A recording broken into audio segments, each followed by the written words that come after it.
Би чамд ингээд нэг амлалт өгөл биш үү? Миний зүгээс ингээд зөвхөн чамд өгж байгаа амлалт биш заяа. Энэ бол миний ээж аавын, найз нөхдийн, эмээ өвөөгийн, өвөг дээдсийн, элен цолонцын энэ удмын тасраагүй ирсэн энэ удмын танаа удамд өгж байгаа амлалт юм аа. Тиймээс love yourself дээр ч гэсэн тэ бистэ өөрийгөө хүндлэх дээр ч гэсэн зарим хүмүүс яг манайг нь харж байгаа нэрнгээсээ тэгээд юм. Өөрийгөө эр хүний хамгийн сүүлчийн нуугдах газар ачаагаа алдахад нэр хүнд байгаа байхгүй юу? Бүх юм байхгүй болоход нэр хүнд үлдэж байгаа байхгүй юу? Тэгэнгүүт нэр хүндээ зарж эхэлж байна.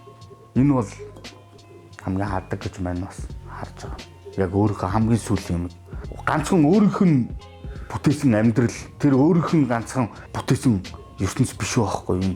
Тэр удмын бүтээсэн амьдралыг тэр үл хөндөлж чинь, доромжилж чинь гэж маань хараад. Тиймээс залуучуудыг өөрсдийгөө биш юмаа гэхэд өвөг дээдсээ хүндэлтэй өнөөдөр байгаа бусдыгаа ч гэсэн бусдын удмыг ч гэсэн өвөг дээдс хүндлэх хэрэгтэй.